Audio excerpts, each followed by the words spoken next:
परं धाम परं ब्रह्म परेशं परमीश्वरं विघ्नविघ्नकरं शान्तं गणेशं मंगलायनं मंगलमूर्ती मोरया। जो सकळ विद्यांचा दाता आहे, जो साक्षात सद्वस्तू आहे, जो साक्षात मूल तत्व आहे, जो प्रत्यक्ष ओंकार स्वरूप आहे, ज्याच्या ठाई उत्पत्ती स्थिती लय आहे, त्या श्री गणेशाला, त्या ओंकाराला आपल्या शुची चित्तामध्ये धारण करण्यासाठी अत्यंत प्रेमानं आणि सश्रद्धांतःकरणानं या पावन मंदिरामध्ये उपस्थित असलेले ओंकाराचे उपासक आणि गणेशाचे सर्व भक्त भगिनी आणि बांधव, गणपती अथर्व शीर्षाचे पहिले 3 खंड आपण अभ्यासले, अंशतः अभ्यासले असं आपण म्हणूया. त्यातला पहिला जो खंड आहे तो आधी दैविक स्वरूपाचा आहे, म्हणजे गणेशाचं आधी दैविक स्वरूप काय हे त्यांनी उलगडलेलं आहे. दुसरं जे आहे, दुसरा जो खंड आहे तो स्वप्रतिज्ञात्मक आहे, आणि तिसरा जो आहे तो विघ्न रक्षण रूप असा खंड आहे. या तिन्ही खंडांचा आपण यथाशक्ती यथामती अभ्यास केला. आणि बऱ्याच जणांनी म्हटलं की प्रकरण अवघड आहे, समजायला कठीण आहे. एखादा विषय आपल्याला आकळतो का नाही हे ज्याच्या त्याच्या बुद्धिरेषेवर अवलंबून असतं. पुण्यातली मंडळी बुद्धिवान आहेत, विद्वानी आहेत, पण परमार्थाचा विषय असा असतो की तो सहजगत्या उलगडत नाही. जन्मजन्मांतरीची तपश्चर्या केल्यानंतर कुठेतरी त्याचं स्वरूप आपल्याला हळूहळू उलगडायला लागतं. भगवंतांनी नाहीतर गीतेत सांगितलेलंच आहे की सहस्त्र जन्म जावेत, आणि मग एखाद्याला कोणाला तरी असंख्य अनंत माणसांना उपासक या तपश्चर्या करत असतात, पण एखाद्यालाच साक्षात्कार होतो, एखाद्यालाच आत्मानुभव मिळतो, सगळ्यांना तो मिळू शकत नाही. हा, मग आपल्याला एवढं मात्र करता येतं, आत्मानुभव मिळतो हे जर पारमार्थिक सत्य असेल तर त्या दिशेनं निदान आपल्याला वाटचाल तरी करता आली पाहिजे. मी म्हंटल ना की जे सोपं आहे ते मिळवण्यात काही फारसं अवघड नाहीये. अर्थ आणि काम हे 2 पुरुषार्थ साधनं हे स्वभावतः आहे, त्यात काही विशेष करावं लागत नाही. पण धर्म आणि मोक्ष जर प्राप्त करायचे असतील तर त्याला विशेष यत्न करावा लागतो. ते खरे पुरुषार्थ आहे, कारण अर्थ आणि काम हे इहलोकीचे पुरुषार्थ आहेत आणि धर्म आणि मोक्ष हे परलोकीचे आहेत. अर्थ आणि काम हे भौतिक पुरुषार्थ आहेत, धर्म आणि मोक्ष हे पारमार्थिक पुरुषार्थ आहेत. यातले श्रेष्ठ कोणते आहेत हे सांगायची आवश्यकताच नाहीये. धर्म आणि मोक्ष हे केव्हाही सरस आहे. म्हणून गणेशाचं रूप आपण ज्या वेळेला उलगडतोय त्यावेळेला एक भावना आपल्या चित्तामध्ये नित्य पाहिजे की अरे साक्षात ओंकाराचं दर्शन आहे, हे साक्षात ओंकाराचं स्तवन आहे, हे साक्षात ओंकाराचं मांडलेलं आपण संकीर्तन आहे, आणि म्हणून ते कळायला अवघडच असणार. सर्व विश्वाचं सार जिथे निघालेलं आहे त्या ओंकाराचं दर्शन घ्यायचा आपण प्रयत्न करतो आहोत, तो ओंकार समजावून घ्यायचा आपण प्रयत्न करतो आहोत, तेव्हा ते समजणं थोडं क्लिष्टच असणार, थोडं अवघडच असणार. आणि त्यात पुन्हा मी पडलो प्राध्यापक. असं घडतं म्हणे काही वेळेला आपल्याकडे नित्य म्हणतात ना की प्राध्यापक कोण आणि शिक्षक कोण. शिक्षक तो की जो अवघडातला अवघड विषय सोपा करतो, आणि प्राध्यापक कोण तर सोप्यातला सोपा विषय अवघड करतो. मी किती अवघड केला कोणास ठाऊक, पण मुळातच विषय अवघड आहे, ध्यानामध्ये घ्या. सोपा नाहीये, विषय अवघडच आहे. ही गोष्ट नाहीये, हे निखळ शुद्ध तत्वज्ञान आहे. गणपती अथर्वशीर्ष अन्य गणपतीची अनंत स्तोत्र असताना सुद्धा आपल्याला इतकं प्रिय का झालं? आपण सर्वजण त्याला चित्तामध्ये का धारण करतो, इतकं का म्हणतो? एक एक जसा खंड उलगडत जातोय तसं आपल्या ध्यानात आलं असेल आपल्या तत्वज्ञानाचं सगळं सार काढलेलं आहे त्याच्यामध्ये, की ब्रह्म म्हणजे काय, तत्व म्हणजे काय, आत्मा म्हणजे काय, आत्मा परमात्म्याचं नातं काय, वाङ्मय म्हणजे काय, त्याचं चिन्मय स्वरूप कसं आहे, ब्रह्म म्हणजे काय, ज्ञान विज्ञानाची सांगड कशी आहे. जेवढे विषय या भूतलावर आपल्याला जाणून घेता येण्यासारखे आणि जे जाणून घेणं परमार्थासाठी अगत्याचं आहे त्या सगळ्याच सार मथून काढलेलं आहे आणि ते गणपती अथर्वशीर्षामध्ये आलेलं आहे. म्हणून आपल्याला ते म्हणावंसं वाटतं, म्हणून त्याची आवृत्ती करावीशी वाटते, म्हणून ते आपल्याला चित्तामध्ये धारण करावंसं वाटतं. म्हणून ऋषींनी अशी प्रार्थना केलेली आहे की तू आम्हा सर्वांचं रक्षण कर.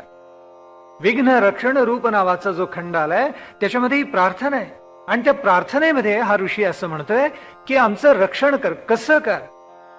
अवत्वम माम, जसं माझं म्हणजे प्रत्येक उपासकाचं रक्षण कर. मी म्हणजे कोणी व्यक्ती नाहीये, या विश्वामधले यच्चे यावत जेवढे म्हणून उपासक आहेत त्यांचं रक्षण कर. वक्त्याचं रक्षण कर, श्रोत्याचं रक्षण कर, ज्यांनी वेदांग अभ्यासलेली आहेत अशा सत्शिष्याचं सुद्धा तू रक्षण कर. एवढंच नव्हे तर सर्व ज्या दिशा आहेत, प्रमुख दिशा पूर्व पश्चिम दक्षिण उत्तर आणि ऊर्ध्व आणि अध, या सर्व दिशांकडून येणाऱ्या संकटांपासून माझं रक्षण कर, असं तो ऋषी म्हणतोय. याच्यामध्ये केवढा गूढ भावार्थ दडलेला आहे याचं काहीच दिग्दर्शन आपण कालच्या प्रवचनामध्ये केलं.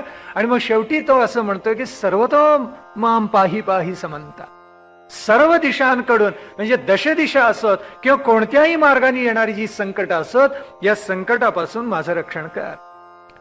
त्याचा प्रधान हेतू असा आहे की ज्या वेळेला उपासना होते त्या उपासनेमध्ये अंतराय येतात आणि ते अंतराय आणि विघ्न कोणकोणती असतात तीही काल आपण अभ्यासली. आता एवढं सांगून झाल्यानंतर या गजाननाचं अध्यात्म रूप काय आहे ते ऋषी सांगायला प्रवृत्त झालेलं आहे. पुढचे जे दोन खंड आहेत त्यातला एक पूर्व पक्ष असल्यासारखा म्हणजे पूर्वार्ध असल्यासारखा आहे आणि दुसरा उत्तरार्ध असल्यासारखा आहे. एकामध्ये या गणेशाचं अध्यात्म रूप उलगडलेलं आहे, तो अध्यात्म प्रतिपादक आहे, आणि दुसरा जो आहे तो आहे तो अध्यात्म प्रकाशक आहे. जणू पूर्वार्ध उत्तरार्ध एकत्र आलेले आहेत. म्हणून ऋषी आम्हाला म्हणतोय त्वम वाङ्मयस्त्वम चिन्मयः. दोन रूप सांगितली. कोणती आहेत? त्याच्यातलं एक तू साक्षात वाङ्मय स्वरूप आहेस आणि दुसरा तू साक्षात चिन्मय स्वरूप आहेस असं ऋषी म्हणतोय. अर्थ काय झाला पहा, दोन्हीमध्ये दोन दोन पद आहेत शब्दांमध्ये ज्याचा संधी झालेला आहे. पहिला जो आहे तू वाङ्मय स्वरूप आहेस, तू साक्षात वाङ्मयच आहेस. वाङ्मय ते असतं की जे अजर अमर अक्षय असतं, त्याला ढळ नसतं. गणपती अथर्वशीर्ष हे अक्षर वाङ्मय आहे. आपली उपनिषद अक्षर वाङ्मय आहे. आपले वेद अक्षर वाङ्मय आहे. आपली ब्राह्मण अरण्यक अक्षर वाङ्मय आहे. रामायण अक्षर वाङ्मय आहे. महाभारत, भागवत, आपल्या तुकोबांचा गाथा, एकनाथी भागवत, समर्थांचा दासबोध, ज्ञानोबांची भावार्थ दीपिका किंवा ज्ञानेश्वरी, सगळं अक्षर वाङ्मय आहे. भगवद्गीता अक्षर वाङ्मय आहे. ब्रह्मसूत्र अक्षर वाङ्मय आहे. मग हे जे अक्षर वाङ्मय आहे हे तुझंच रूप आहे असं ऋषी म्हणतोय. म्हणजे अर्थ ध्यानात आला का पहा. ज्या वाणीला ईश तत्वाचा स्पर्श झालेला असतो तिथे कुठेतरी अक्षर वाङ्मय निर्माण होतं. वाचे बरवे कवित्व म्हटलेलं आहे ना. कवित्वी बरवे रसिकत्व, आणि रसिकत्वी काय तर परतत्व स्पर्श पाहिजे. ज्ञानेश्वर महाराजांनी किती सुंदर वर्णन केले. वाचा ही परवीच असते, उपयोग चांगला केला तर.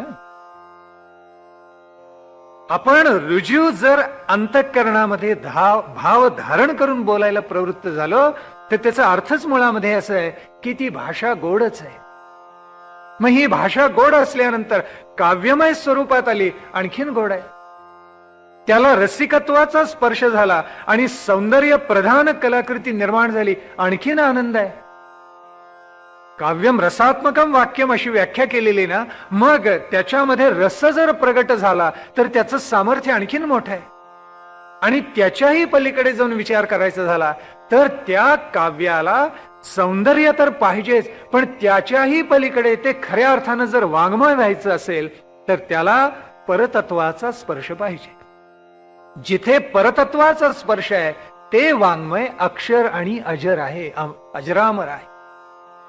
आता याच्यामध्ये दोन पद आहेत. वाङ्मय हा जो शब्द आहे त्याच्यामध्ये दोन पद, एक वाच किंवा वाक, याला आपण वाणी असं म्हणतो. याला अनंत नाव आहेत बर का. याला गीही असं म्हटलेलं आहे, यालाच वाचा म्हटले, याला वाणी म्हटले, याला विद्या म्हटलेलं आहे, याला भारती म्हटलेलं आहे, अनंत नावानी संबोधलेलं आहे. त्या सगळ्याचा अर्थ एकच, वाचा किंवा वाणी. आणि दुसरं जे पद आहे ते वाच वाक अधिक मय. जसं चिन्मय आहे तसं वाङ्मय आहे. दोन्हीमध्ये मय हे पद आहे. ते काय दाखवतं तर ते तल्लीनता किंवा तद्रूपता दाखवतं. ते काय दाखवतं तर ऐश्वर्य दाखवतं. ते काय दाखवतं तर वैभव दाखवतं. म्हणजे वाणीचं वैभव, वाणीची परिपुष्टता, वाणीची अजरामरता, वाणीची अक्षयता, हे सगळं दाखवायचं काम हे उत्तर पद करतं. आणि पूर्व पद आपल्याला असं दाखवतं की ही परमेश्वराने साक्षात निर्माण केलेली वाणी आहे. ऋषी आम्हाला असं सांगतात ही कशी निर्माण झाली. आपल्याकडे उपनिषदामध्ये एक सुंदर त्याला दृष्टांत दिलाय. दृष्टांत असा म्हटलेला आहे की जसं म्हणे तेज हे अग्नीला सोडून राहत नाही, रस जसा जलाला सोडून राहत नाही, शब्द जसा आकाशाला सोडून राहत नाही, गंध जसा पृथ्वीला सोडून राहत नाही, आणि याप्रमाणे त्या आत्म्याला सोडून वाणी कधीही राहत नाही.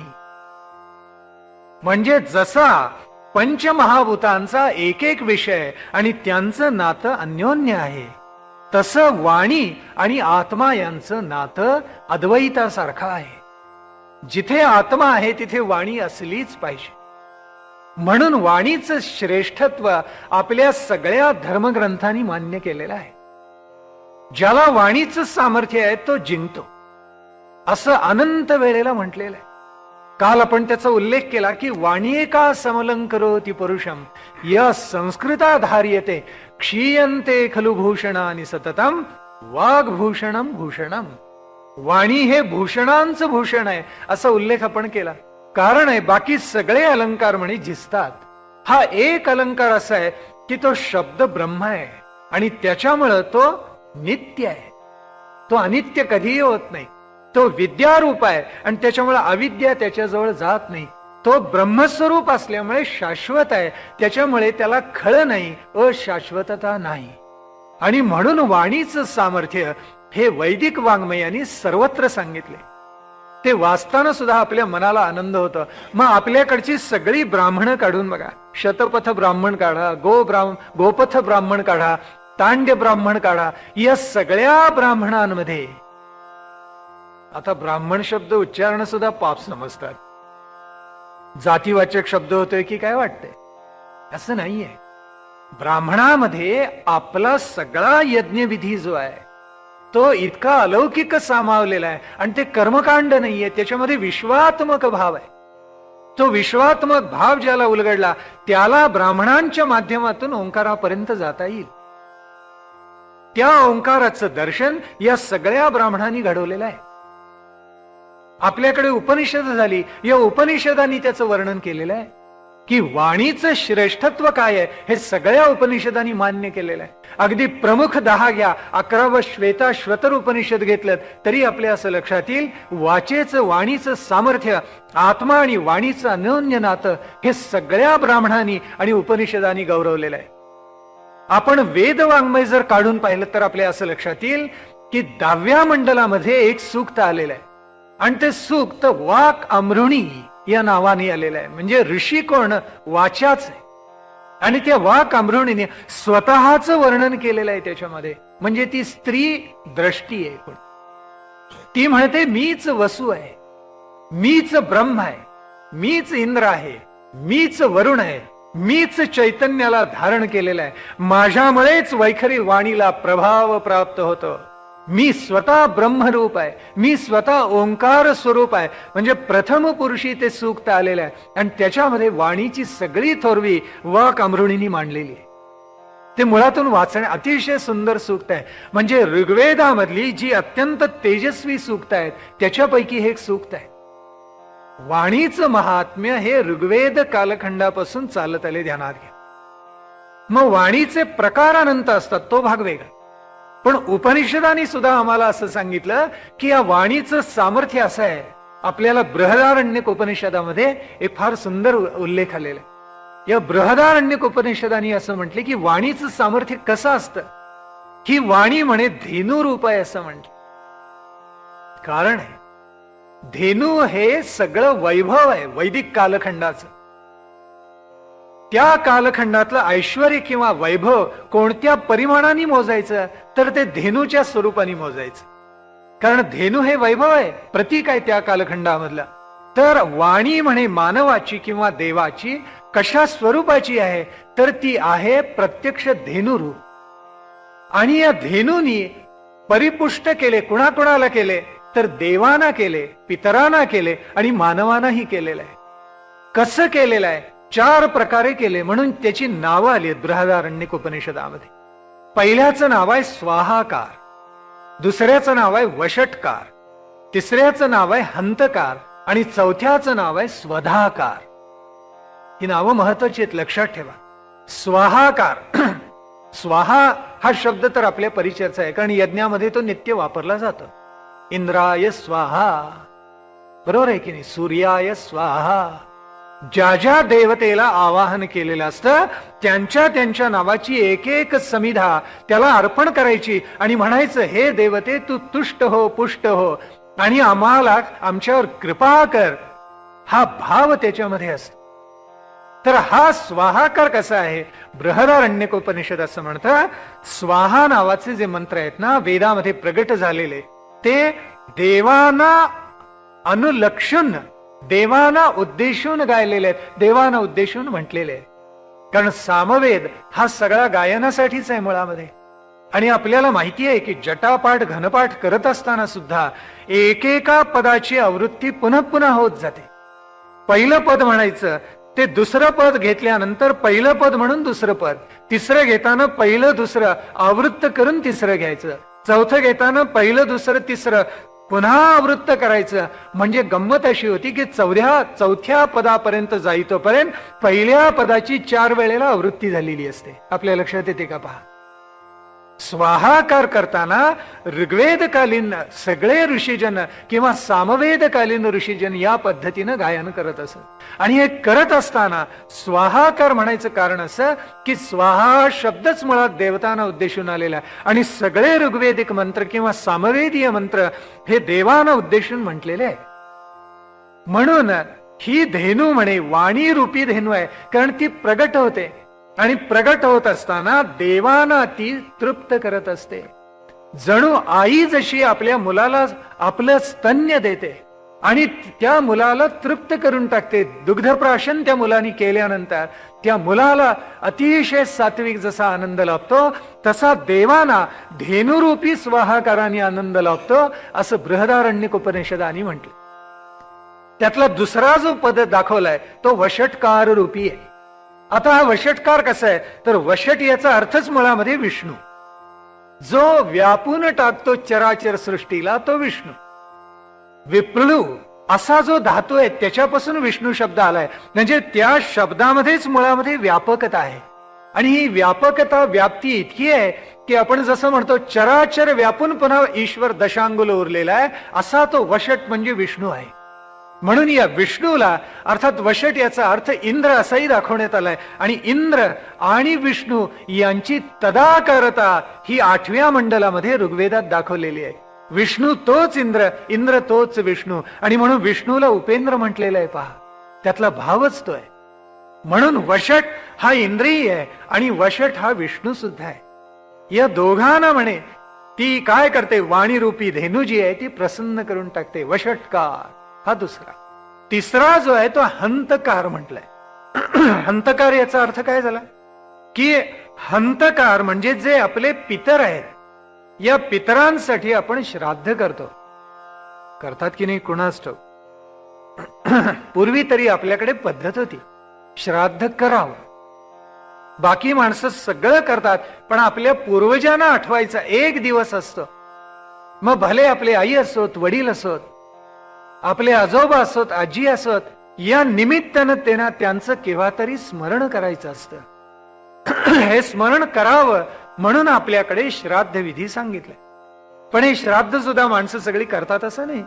करावं अशी शास्त्राज्ञ आहे की निदान एक दिवस तरी आमच्या पूर्वजांच्यामुळे आम्हाला देह तरी लाभला, ज्याच्यामुळे मनुष्य या पृथ्वी तलावर आज वावरू शकतो. मग हा देह जर आपल्याला मिळालेला असेल तर त्याची तरी कृतज्ञता व्यक्त करा. बाकीचं सोडून द्या. आईनं किती खस्ता खाल्ल्या, आईनं किती कष्ट केले, वडिलांनी आपल्याला ज्ञान किती दिलं. विवेकानंद तर म्हणतच असत की आईची मांडी म्हणजे विद्यापीठ आहे. काय सुंदर वाक्य आहे.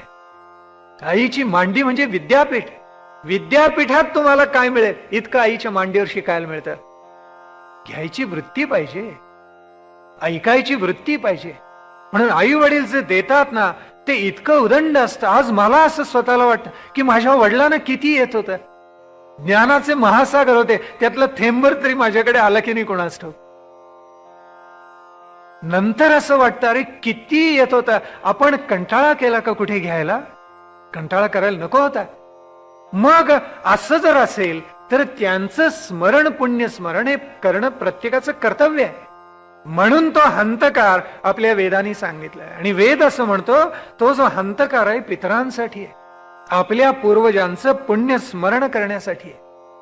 मग हे पुण्य स्मरण करत असताना हंतकार म्हणजे तशाच स्वरूपाच्या सगळ्या रुच्या आपण म्हणायच्या असतात. आणि शेवटचा जो आहे तो स्वधाकार आहे. हा स्वधाकार जो आहे तो अवघ्या मानव जातीसाठी आहे. म्हणजे जसा आपल्याकडे ब्रह्मयज्ञ सांगितला, जसा आपल्याकडे देवयज्ञ सांगितला, जसा मनुष्य यज्ञ सांगितला, जसा भूतयज्ञ सांगितला, तशाच प्रकाराने स्वधाकार केला जातो. आणि अवघी मानव जात परिपुष्ट व्हावी असं मागणं त्याच्यामध्ये मागितलं जातं. ही भावना केवढी उदात्त आहे बघा.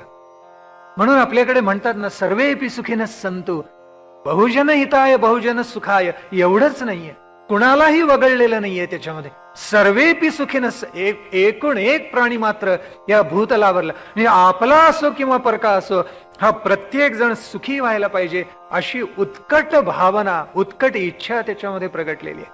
सर्वेपि सुखिनः सन्तु, सर्वे सन्तु निरामयाः. सर्वांना उत्तमातलं उत्तम आरोग्य लाभू दे. कुणाच्याही वाट्याला सर्वे भद्राणी पश्यंतु म्हटले ना, कल्याणकारीच पाहोत, कल्याणकारीच बोलत, कल्याणकारीच ऐकत. आणि कोणाच्याही वाट्याला जरा सुद्धा दुःखाचा लेश येऊ नये. केवढी भव्य आणि उदात्त प्रार्थना आहे. म्हणून ही जी वाणी आहे हे सगळं वाणीनं प्रगट केलेलं आहे. त्या वाणीचं, त्या वाचेचं सामर्थ्य असं आहे. आणि म्हणून वाणी ही धेनुरूप आहे. आणि ती काय करते तर 4 प्रकारे प्रगट होते. स्वाहाकार, वषटकार, हंतकार आणि स्वधाकार. या सगळ्या माध्यमातून ती जाते. आणि अवघ्या याला आता तुमच्या बरोबर लक्षात आलं नसेल तर जाणवून देतो. याचे 3 विभाग पडले. कोणते? एक देव, दुसरे पितर आणि तिसरे मानव. आपल्या लक्षात आलं का बघा की या गजाननाचं, गणेशाचं, ओंकाराचं स्तवन करताना ओम भूः, ओम भुवः, ओम स्वहा असं आपण म्हटलेलं आहे. या तिन्ही काहीतरी वेगवेगळ्या पायऱ्या आहेत. भूः म्हणजे भूलोक आहे, भुवः म्हणजे अंतरिक्ष लोक आहे, आणि स्वहा म्हणजे स्वर्लोक आहे. आता याच्यामध्ये जो स्वधाकार आहे तो भूलोकासाठी आहे, म्हणजे अवघ्या मानव जातीसाठी. जो हंतकार आहे तो अंतरिक्षासाठी म्हणजे पितरांसाठी आहे, किंवा अंतरिक्षीय सगळ्या ज्या देवता आहेत त्यांच्यासाठी आहे.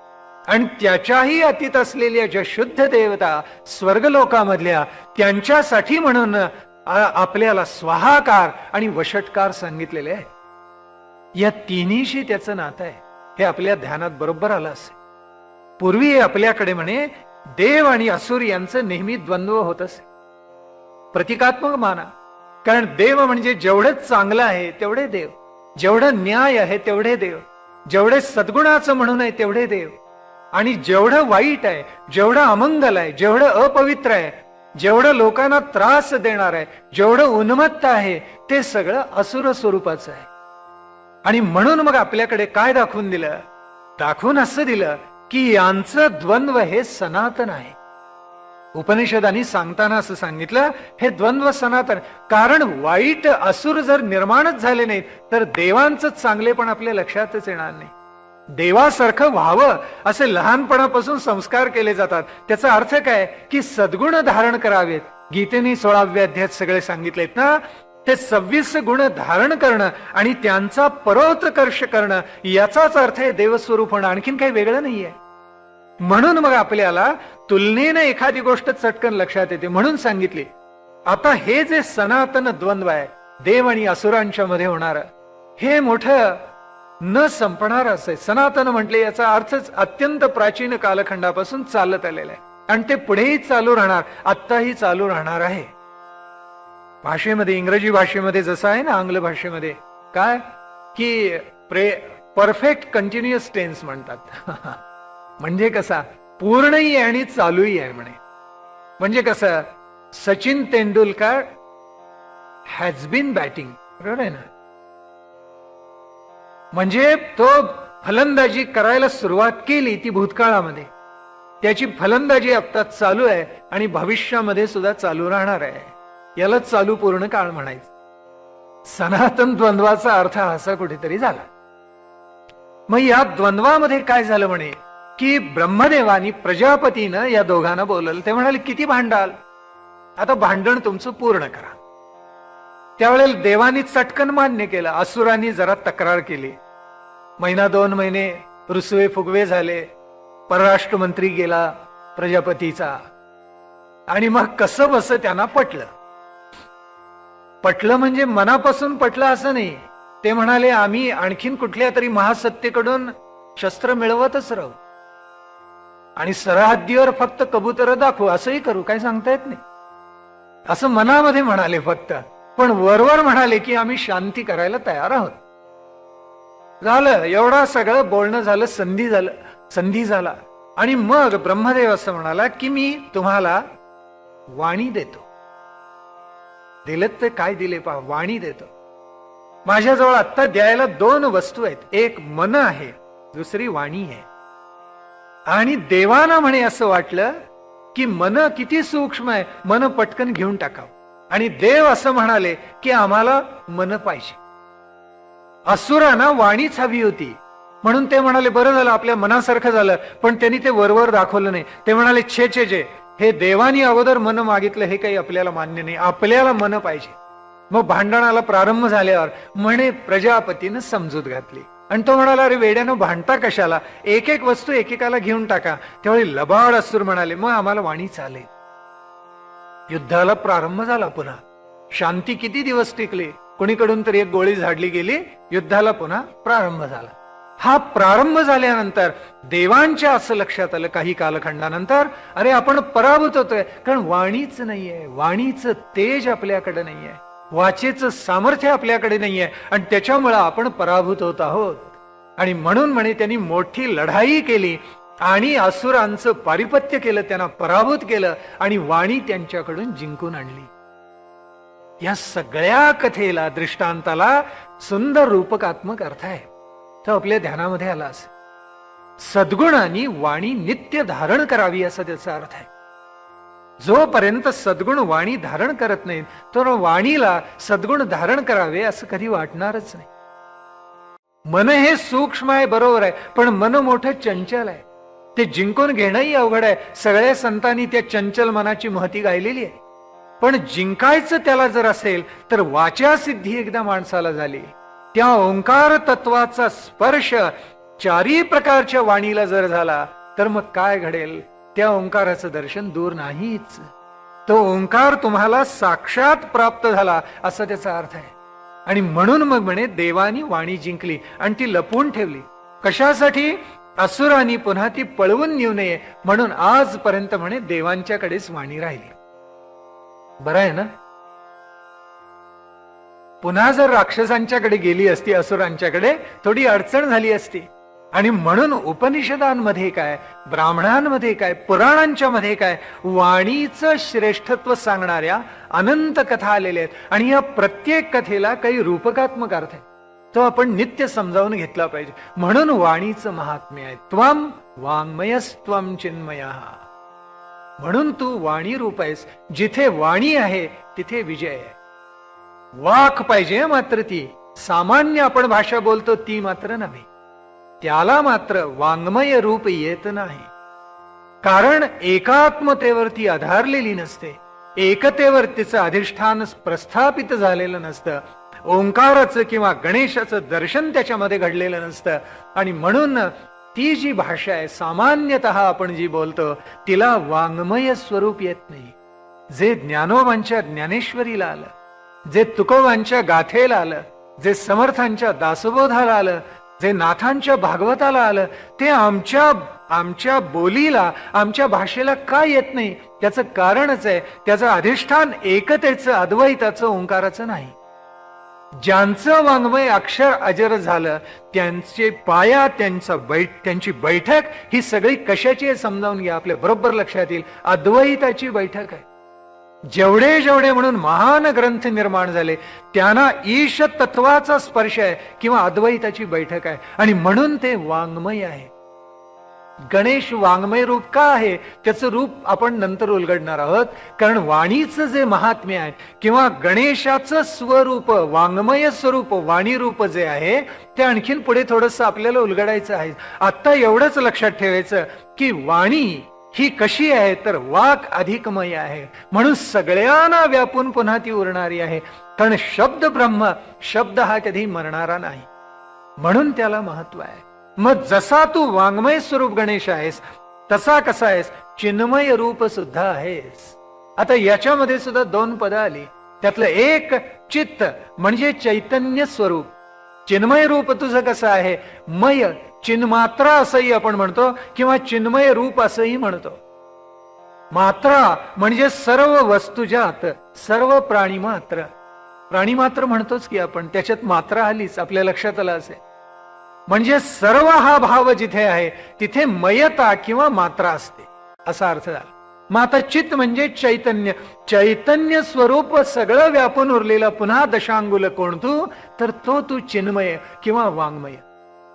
म्हणून गणेशाचं आता हे कशासाठी सांगितलं, गणेशाचं स्तवन करताना, सृष्टी जड आहे आणि ओंकार स्वरूप जो गणेश आहे तो चैतन्य रूप आहे.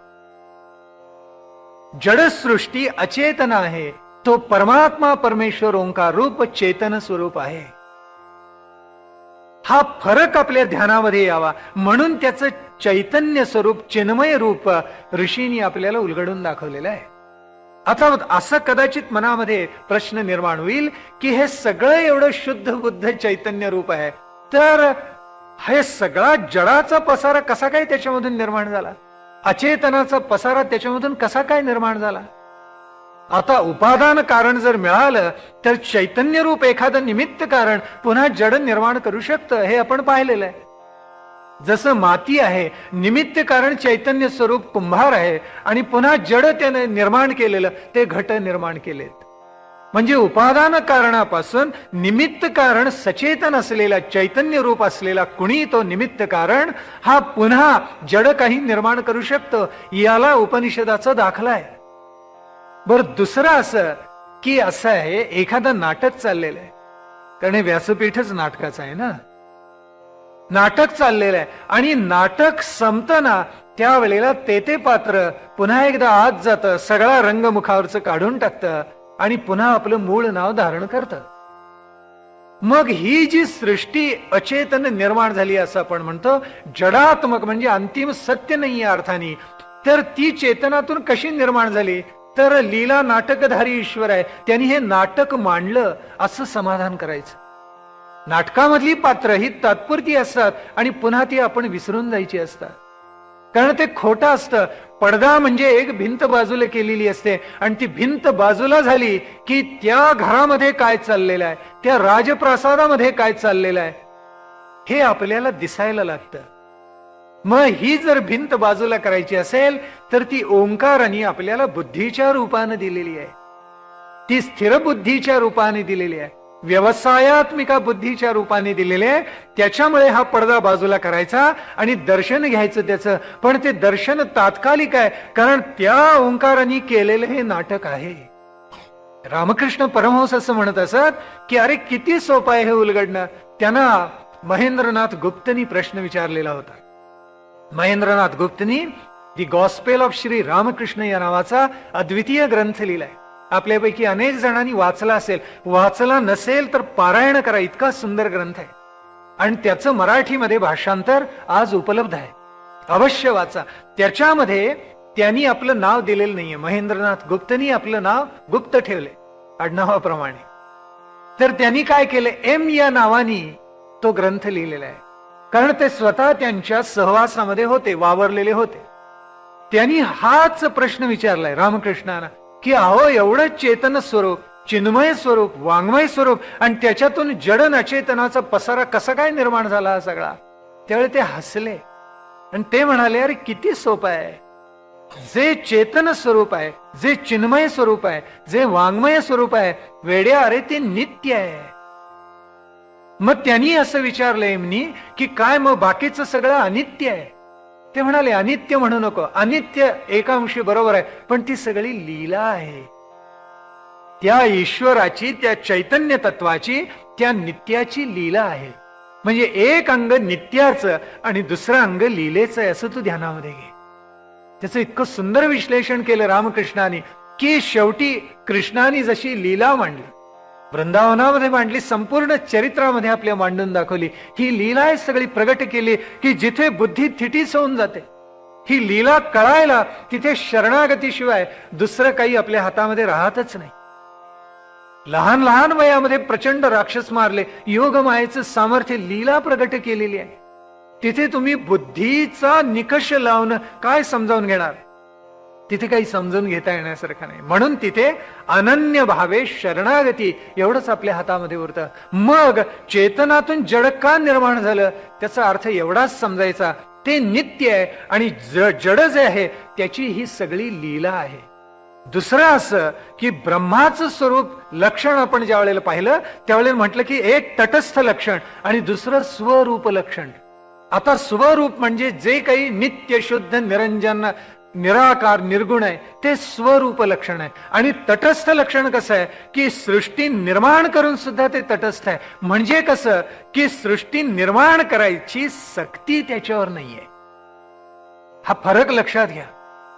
माणसानी प्रपंचाला प्रारंभ केला की मुलांचं भरण पोषण करणं, पत्नीचं मन राखणं, तिला सर्व प्रकारचं सौख्य देणं, प्रपंच उत्तमातलं उत्तम करणं, चतुर्विध पुरुषार्थ साधण्यासाठी प्रयत्न करणं, ही सगळी जबाबदारी व्यक्तीवर येते आणि त्याला ती टाळता येत नाही.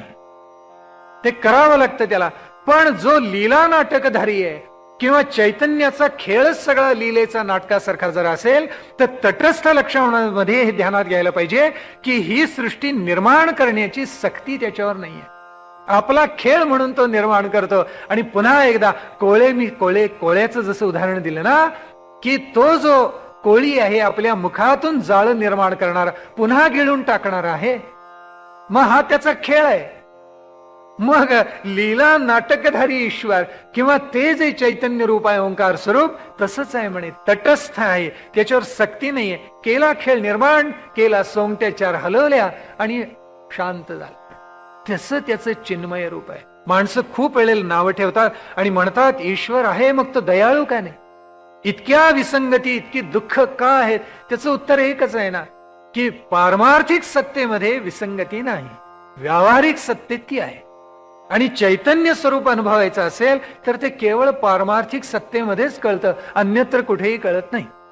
जी माणसं परमेश्वराला नावं ठेवतात या संदर्भामध्ये की हा स्वतः चिन्मय आणि जडाचा खेळ बांधून बसला, तो तरी समतेचा खेळ थोडाच मांडतो.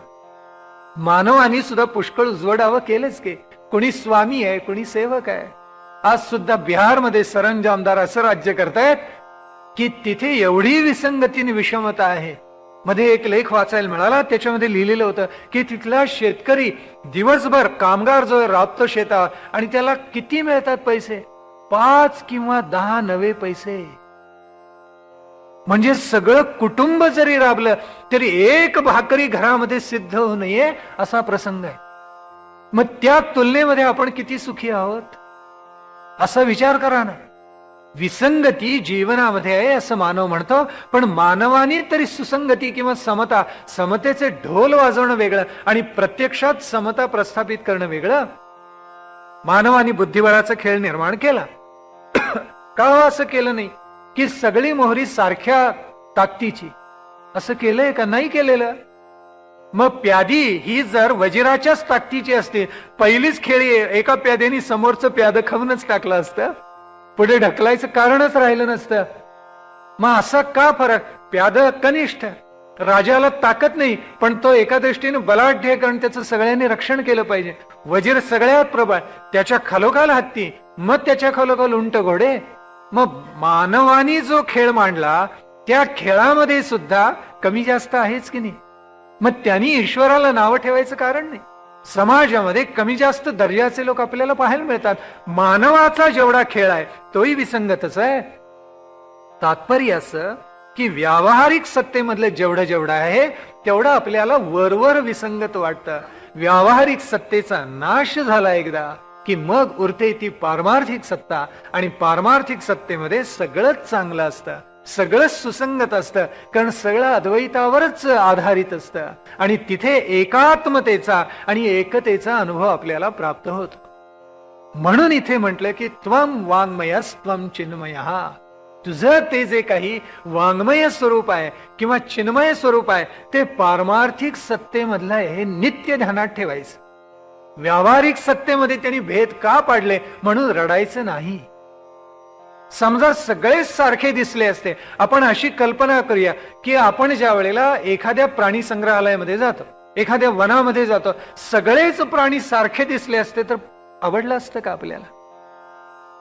वाघासारखा सिंह दिसतोय, सिंहासारखा उंट दिसतोय, उंटासारखा कोल्हा दिसतोय, कोल्ह्यासारखा लांडगा दिसतोय, लांडग्यासारखी कोंबडी दिसतीये, चालेल? अरे कसं चालणार? नाही चालणार. आम्हाला वेगळं सौंदर्य. मोर पिसारा उभा करून नाचतो त्यावेळेस त्याचं सौंदर्य अलौकिक आहे. मोर कावळ्यासारखा दिसायला लागला तर कसं चालेल? नाही चालणार. म्हणून चांगलं वाईट तुलनेनं जे व्यावहारिक सत्तेमधलं आहे ते हेतू परस्पर ईश्वराने निर्माण केलेलं आहे की चांगल्याकडे माणसाला जाता यावं. ते चैतन्य रूप आपल्याला नित्य मार्गदर्शन करत असतं. म्हणून हा भाव आपण समजावून घ्या की प्रातिभासिक आणि व्यावहारिक सत्तेत विसंगती दिसते, ती वरवरची असते. एकदा विद्या प्राप्त झाली, आत्मज्ञान झालं, पारमार्थिक सत्तेमध्ये विसंगती नाही. म्हणून त्वम वाङ्मयस्त्वं चिन्मयः, आणि पुढे सांगितलं त्वमानंदमयस्त्वं ब्रह्ममयः. हे गणेशा, हे ओंकार रूपा तू कसा आहेस? त्याचं वर्णन करताना ऋषी असं म्हणतोय की तू आनंदमय आहेस आणि तू ब्रह्ममय आहेस. ही दोन्ही पद महत्वाची आहेत, कारण हे अध्यात्म प्रतिपादक खंड आहे ना. अध्यात्म रूप गणेशाचं ओंकाराचं उलगडून दाखवलंय. आता तू आनंद रूप आहेस म्हणजे कसा आहेस? आनंद तर आम्हालाही माहिती असतात. अनेक प्रकारचे आनंद जीवनामध्ये आपण मिळवत जातो. पंचेंद्रियावर आधारलेले आनंद असतात. मनाला होणारा आनंद असतो, बुद्धीला होणारा आनंद असतो, नवीन काही निर्माण झालं तर त्या सृजनशीलतेचा आनंद असतो. अनंत प्रकारचा आनंद मनुष्य मिळवत जातो. रामकृष्ण परमहंस म्हणत असत की 3 प्रकारच्या आनंदात सगळे आनंद येतात. एक म्हणे विषयानंद, दुसरा भजनानंद आणि तिसरा ब्रह्मानंद. याच्यामध्ये सगळे आनंद आले, वेगळं काही पाहण्याची गरज नाही. जे जे इंद्रियांवर आधारलेलं आहे मग त्याच्यामध्ये सूक्ष्म इंद्रिय सुद्धा आली, म्हणजे अंतःकरण चतुष्टय सुद्धा आला. तो सगळा विषयानंद म्हणजे अगदी नवनिर्मितीचा आनंद आहे, पण एकतेवर आधारलेला नाहीये, एकात्मतेवर अद्वैतावर आधारलेला नाहीये. तो सुद्धा विषयानंदच आहे. कुठेतरी भगवंताचं संकीर्तन मांडलं आणि त्यावेळेला परातत्वाचा स्पर्श सहज आपल्या चित्ताला स्पर्शून गेला, तो भजनानंद आहे. आणि त्याच्याही अतीत कोणता असेल तर तो ब्रह्मानंद आहे. आपण नित्य हे सगळे अनुभव व्यवहारामध्ये घेत असतो. आणि प्रामुख्यानं आपली तृप्ती कशामध्ये असते? इंद्रियावर आधारलेले जे भोग आहेत ते भोग घेण्यामध्ये आपल्याला आनंद वाटतो.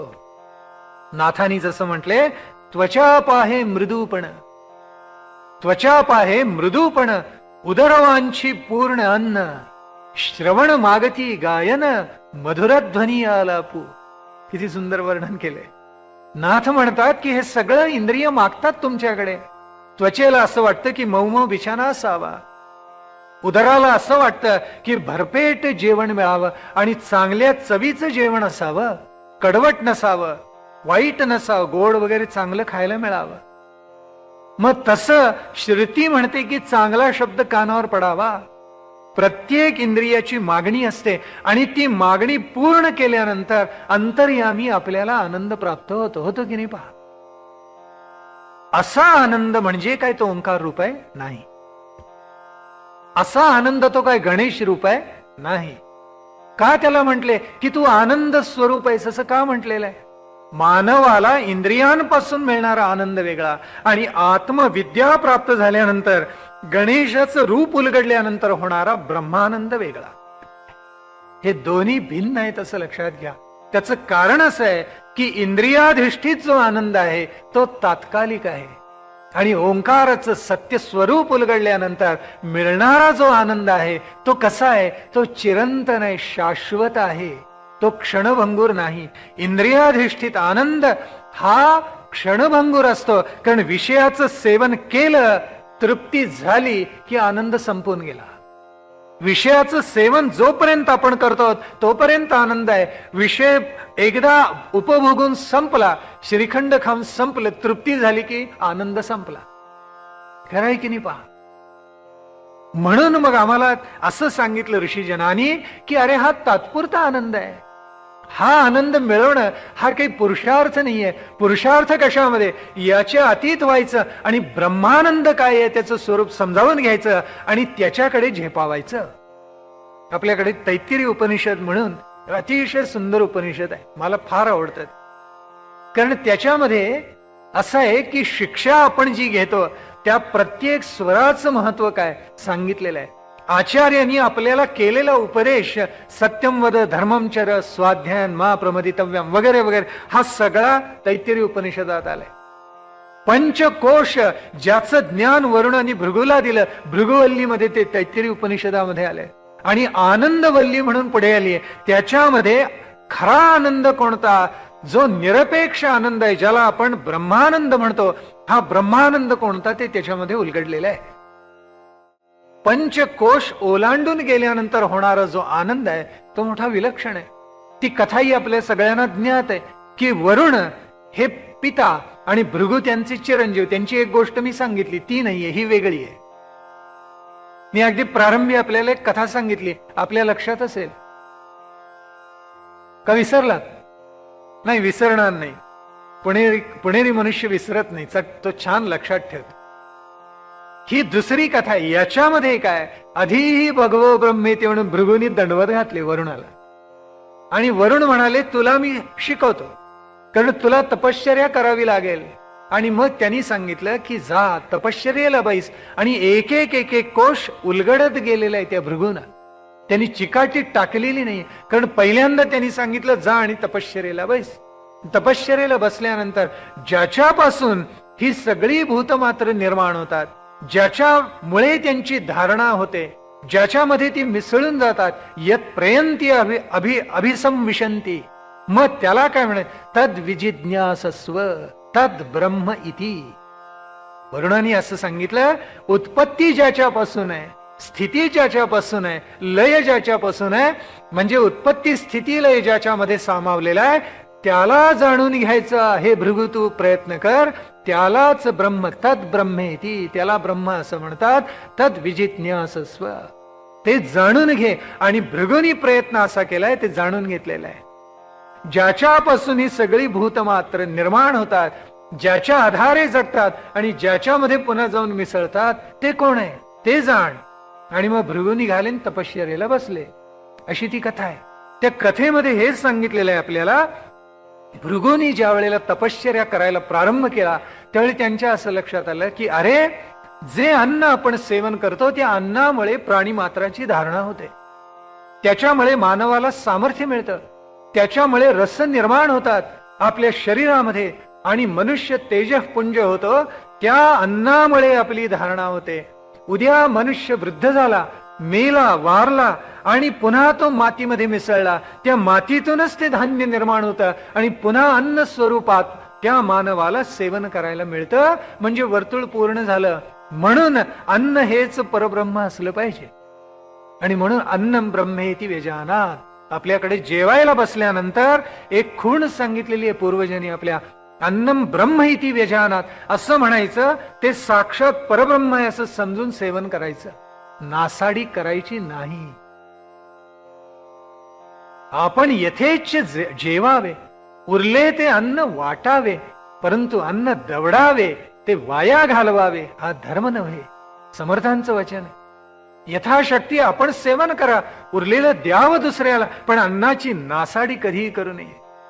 अनेक ठिकाणी मेजवानी असते चाललेली, अनेक ठिकाणी भोजनं चाललेली असतात आणि मानवाची प्रवृत्ती अशी असते की इतकं पानामध्ये तो टाकतो, इतकी नासाडी करतो, नवल वाटतं की अरे याच्या चित्ताला कधी स्पर्शच झाला नाही का. अन्नम ब्रह्म इति व्यजानात. म्हणून पहिल्यांदा पानावर बसलं हे परब्रह्म आहे अशी भावना धारण करून अन्न सेवन करायचं असतं. मग भृगूंना असं वाटलं आपल्याला परब्रह्म सापडलं. तसेच धावत निघाले, घरी आले. तातानी विचारलं सापडलं?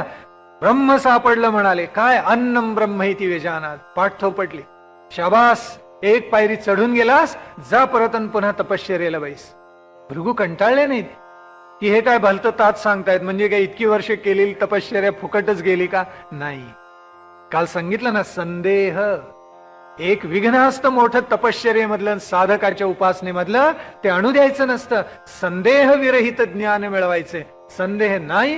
गेले पुन्हा श्रद्धा आहे वडिलांच्या वचनावर, गेले तपश्चर्येला बसले आणि त्यांच्या असं लक्षात आलं अरे फार स्थूल विचार केला बरं आपण, थोडा सूक्ष्म विचार आपण केला पाहिजे. आणि तो कसा केला पाहिजे? मग त्यांच्या मनामध्ये असं आलं, समजा प्राणच देहामध्ये नसतील, कलेवराला भरवता येतं काय? शक्य नाही.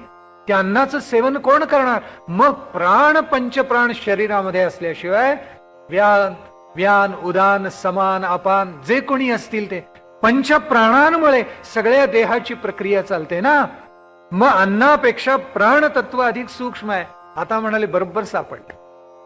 आले घरी भृगू आणि वडिलांना म्हणाले आता मला सापडलं ब्रह्म. काय? प्राण हेच परब्रह्म. भृगूंची पाठ वर्णाने थोपटली. म्हणाले खरा माझा शिष्य आहेस. आणखीन एक पायरी चढून गेलास की शाबास, जा पुन्हा तपश्चर्येला बैस. भृगू निघाले, पुन्हा तपश्चर्येला बसले. कंटाळा केला नाही. आणि मग त्यांना असं वाटलं आता मात्र ब्रह्म प्राप्त झाल्याशिवाय परत जायचं नाही. आणि मग त्यांनी असं ठरवलं की काय करायला पाहिजे म्हणजे ब्रह्म सापडेल.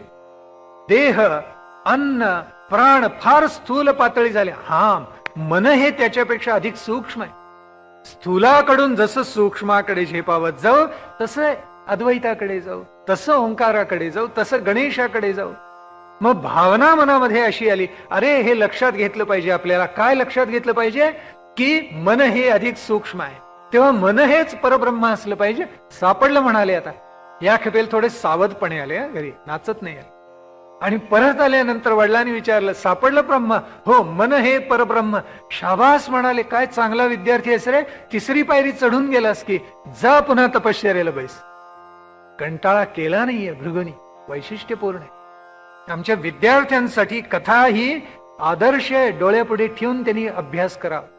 अजिबात कंटाळा केला नाही. पुन्हा गेले आणि ते असं विचार करायला लागले, अरे हे सगळं चिंतन आपण जे करतो आहोत, परब्रह्म कोणतं हे कशामुळे मला सुचतंय? ज्ञान विज्ञान असल्याशिवाय शक्य नाही. मग ज्ञान विज्ञानी अधिक पुढची पायरी असली पाहिजे. मग अन्नही नाही, प्राणही नाही, मनही नाही, हे सगळे कोश मागे पडले. त्याच्या पुढची पायरी ज्ञान विज्ञानात्मक असली पाहिजे. घरी आले, या खेपेला खात्री होती की ज्ञान विज्ञान हेच परब्रह्म. कारण ज्याला ज्ञान विज्ञान आपण म्हणतो त्याचा उल्लेख पुढे या स्तोत्रामध्ये आलेला आहे, गणपती अथर्व शीर्षामध्ये. पण सामान्यतः त्यांनी जो विचार केलेला होता तो मर्यादित टप्प्यापर्यंत केलेला होता, निखळ आत्मज्ञानाचा केलेला नव्हता. आणि म्हणून ज्ञान विज्ञान म्हणजे एका विशिष्ट म्हणजे पदार्थ ज्ञानाचा कदाचित विचार केला असावा. म्हणून परत आल्यानंतर वरुण म्हणाले, शाबास, आणखीन एक पायरी चढून गेलास, जा पुन्हा तपश्चर्येला बैस. भृगु पुन्हा माघारी गेले, तपश्चर्येला बसले आणि मग ज्ञान विज्ञानाचा कोश सुद्धा ओलांडून गेले. अन्नमय कोश ओलांडला, प्राणमय कोश ओलांडला, मनोमय कोश ओलांडला, ज्ञान विज्ञानमय कोश ओलांडला आणि अशा एका अवस्थेला येऊन पोचले की जिथे केवळ आनंद आहे आणि तो निरपेक्ष आनंद आहे. कोणत्याही इंद्रियावरचा अधिष्ठित आनंद नाही, कोणताही विषय सेवन केल्यामुळे झालेला आनंद नाहीये, निखळ आनंद प्राप्त झाला. इतका आनंद झाला त्यांना मनामध्ये. आनंद खरा कसा असतो, निखळ स्वरूप त्याचं कसं असतं हे त्यांना उलगडलं. आणि मग नाचले नाहीत, धावले नाहीत, काहीही केलं नाही. परत आल्यावर वडिलांना प्रश्नही केला नाही, कारण या पाचीही कोशाच्या पलीकडे ते खरं चित्तत्व आहे. त्यांनी म्हणजे आनंदमय कोशाच्याही अतीत तो ओंकार, ते चैतन्य स्वरूप आहे. बरं, हे त्यांना कळलं. कळल्यानंतर घरी आले आणि वरुणाने त्यांना पाहिलं लांबून येताना. अरे म्हटले, याला ब्रह्मज्ञान झालं. आपल्याकडे योग मार्गामध्ये 5 जी चित्त सांगितली आहेत ना, त्याचा या एकेका कोशाशी संबंध आहे.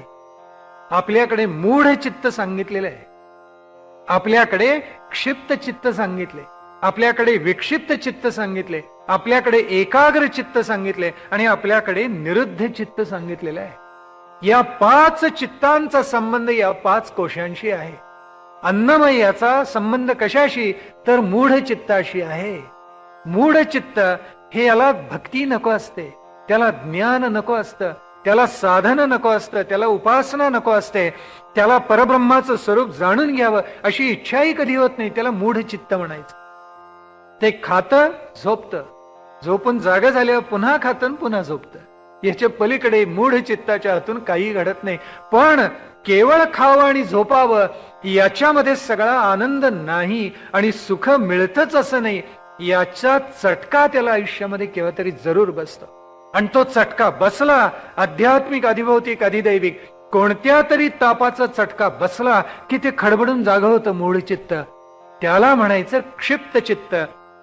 त्रिविध तापानी पोळलेला मनुष्य क्षिप्त चित्तावर आरूढ होतो आणि मग त्याला असं वाटायला लागतं, इतका सगळा जन्म व्यर्थ गेला, अरे फुकट घालवली ही वर्ष, आता काहीतरी परमार्थ साधन केलं पाहिजे ही जाणीव निर्माण होते. अंतःकरणामध्ये तळमळ जागते आणि ते तडफडायला लागतं. क्षिप्त चित्ताचा संबंध प्राणमय कोशाशी. आणखीन वरच्या पायरीवर ते आरूढ होतं, त्याला म्हणायचं विक्षिप्त चित्त. सद्गुरू लाभावं म्हणून धडपड सुरू होते, कारण सद्गुरू असल्याशिवाय श्रवण भक्ती नाही आणि श्रवण भक्ती जोपर्यंत नाही तोपर्यंत बहुश्रुतता नाही, बहुश्रुतता नाही तोपर्यंत शास्त्र प्रचिती नाही आणि गुरु प्रचिती नाही. या दोन्ही प्रचिती येत नाहीत तोपर्यंत आत्मप्रचिती फार लांब आहे हे जाणवायला लागतं आणि धडपड अशी सुरू होते, सद्गुरू पाहिजे, सद्गुरूचा शोध घ्यावा, मुमुक्ष पदावर आरूढ व्हावं, साधक पदावर जावं अशी तडफड अंतःकरणामध्ये जागते. उत्तमातले उत्तम ग्रंथ वाचायला मनुष्य प्रारंभ करतो, गीतेची पारायण करायला प्रारंभ करतो, त्याला म्हणायचं विक्षिप्त चित्त. त्याचा संबंध मनाशी आहे, कारण ही जी तडफड आहे ती मनाला अंकुश लावायची आहे. मनोमय कोश जिंकायचा प्रयत्न मानव करत असतो. मग इथे मनोमय कोश जिंकला जातो आणि त्याच्याही पुढे ज्ञान विज्ञानमय कोश त्याला उलगडतो. तिथे चित्त एकाग्र व्हायला लागलेलं असतं, मनाची एकाग्रता प्रस्थापित व्हायला लागलेली असते आणि त्याचा गोमटा लाभ त्याला असा होतो की ज्ञान विज्ञानमय त्या पायरीवरून हा महात्मा पुढच्या चित्तावर आरूढ होतो आणि ते म्हणजे निरुद्ध चित्त, की तिथे सगळे वासनांचे बंध पाश गळून गेलेले असतात. उरतो केवळ आनंद, आनंद, आनंद आणि आनंद. प्रारंभी आनंद, मध्ये आनंद आणि शेवटी आनंद. ही अवस्था कुठे शक्य आहे? पारमार्थिक स्तरावर शक्य आहे, जीवनामध्ये व्यावहारिक सत्तेत शक्य नाही. तिथे केव्हा तरी आनंद दुःख आनंद, केव्हा दुःख आनंद दुःख, केव्हा आनंद आनंद दुःख, केव्हा दुःख दुःख आनंद. हा खेळ चाललेलाच असतो, त्याला काही इलाज नाही. म्हणून मग तैत्तिरीय उपनिषदांनी आम्हाला सांगितलं या पाची चित्तांचा संबंध या 5 कोशांशी आहे. भृगुमुनी ज्याप्रमाणे अतीत झाले, याला भार्गवी विद्या म्हटलेलं आहे ना. भार्गवी विद्या आत्मसात करायला निष्ठा, श्रद्धा आणि पूर्ण भक्ती पाहिजे, समर्पित भक्ती पाहिजे. ती एकदा प्राप्त झाली की मनुष्य पाची कोशाचे अतीत होतो, निखळ निरपेक्ष आनंदाचा. त्याला ब्रह्मानंद म्हणतात. त्या ब्रह्मानंदाची प्राप्ती त्याला होते. म्हणून तैत्तिरीय उपनिषदांनी त्याचे एक गणित मांडले. फार सुंदर गणित आहे. हे गणित आपल्याला करता येते का बघा. म्हणजे ती किती संख्या होतीये ती मला तुम्ही नंतर सांगितली तर चालेल. तैत्तिरीय उपनिषदांनी असं सांगितलेलं आहे की पहा बरं, मनुष्याचा आनंद कशाला म्हणायचा. आपण ज्याला आनंद मानतो त्याला उपनिषद आनंद मानत नाहीत. समजावून घेण्यासारखं आहे. त्यांनी असं म्हटलेलं आहे, तरुण आहे, संपूर्ण वेदाध्ययन केलेलं आहे, ब्रह्मचर्य व्रताचं पालन केलेलं आहे, सर्व विद्या सर्व कला ज्यांनी आत्मसात केलेल्या आहेत, ज्याला आत्मज्ञान आत्मविद्येचा लाभ झालेला आहे, गुरुचरणांची ज्यांनी उत्तम प्रकारे सेवा केलेली आहे, ज्याला त्याच्या कर्तबगारीमुळे आणि कर्तव्यामुळे सगळ्या पृथ्वीचा लाभ झालाय, पृथ्वी बरोबर सगळ्या धनाचा लाभ झालेला आहे आणि सर्वच ज्याला अनुकूल आहे, त्याला मनातून होणारा जो आनंद त्याला एक मनुष्यानंद असं म्हटलं. आम्ही अर्ध्या आळकुंडानं पिवळी होणारी माणसं, थोडं जरी लाभले तरी खूप लाभलं असं आपल्याला वाटतं. परमार्थात नित्य असंतुष्टता असावी. साधक आणि मुमुक्षूच्या मनात तर असावीच असावी. जोपर्यंत सिद्धावस्था प्राप्त होत नाही तोपर्यंत तडफड चालूच राहायला पाहिजे. असा मनुष्यानंद प्राप्त झाला म्हणजे इतकं सगळ्या विद्यामध्ये पारंगत होऊन आणि सगळं धन सगळी पृथ्वी लाभून की त्याच्या पलीकडे एक वेगळा आनंद असतो. तो कोणता आहे तो तैत्तिरीय उपनिषदांनी सांगितलाय. त्याच्या शतपट जो आनंद असतो तो कशाचा आहे तर त्याला असं म्हटलेलं आहे की मनुष्य गंधर्वानंद. त्याला 100 गुणायचं. मनुष्याचा जो आनंद आहे त्याच्या शतपट आनंद म्हणजे मनुष्य गंधर्वानंद झालं. मग हा काही अंतिम आनंद नव्हे, खरा आनंद त्याच्या अतीत आहे. तो कसा आहे, पुन्हा त्याला 100 गुणायचं. त्याला 100 गुणलं की कुठे पोचला तुम्ही. पहिला मनुष्य देवानंद, हा पुढचा गंधर्व देवानंद आहे. बरं, मनुष्य गंधर्वानंद आणि त्याच्या नंतर देव गंधर्वानंद. पोचलो आपण तिथपर्यंत. जाऊन 3 पायऱ्या तरी आपण ओलांडून गेलो. मग या पायऱ्या ओलांडल्यानंतर सगळं झालं का नाहीये. याच्या पलीकडे जो आनंद आहे पुन्हा त्याला 100 गुणायचं. त्याला म्हणायचं पितरानंद. पितरांच्या पासून म्हणजे पहिला मनुष्य आनंद, दुसरा गंधर्वानंद, तिसरा देव गंधर्वानंद आणि चौथा पितरानंद. याला पुन्हा म्हणे 100 गुणायचं. म्हणजे 100 पट त्याच्या अधिक आनंद देणार कुठलं आहे ते पितरानंदाच्या अतीत आहे आणि त्याला असं म्हटले तो देवानंद आहे. याचे 2 प्रकार केलेत पुन्हा बर का. आजानज देव म्हटलेले आहेत म्हणजे ते कनिष्ठ स्तरावरचे आहेत आणि त्याच्याही पलीकडे उच्च स्तरावर असलेले वेगळे देव आहेत. म्हणून 100 गुणलं की आजानज नंद जो आहे देवानंद तो माणसाला प्राप्त होतो. त्याला पुन्हा 100 गुणायचं. इतकं गुणलं की मग आपण कुठे येऊन पोचतो तर कर्मदेव म्हणून आहेत. त्यांचा जो आनंद आहे तो कर्मदेवानंद म्हणून प्राप्त होतो. आता एवढ्यावर समाधान मानायचं नाहीये, आपल्याला ब्रह्मानंदापर्यंत जायचंय. म्हणून कर्मदेवानंद प्राप्त झाला की त्याला पुन्हा 100 गुणायचं. आता कितीही संख्या झाली बघा, 7 वेळेला तरी गुणले मला वाटते 100. मग तो जो आनंद आपल्याला प्राप्त होतो ना तो कुणाचा आनंद आहे, कर्मदेवानंदाच्या अतीत असलेला आनंद. तो इंद्रानंद आहे.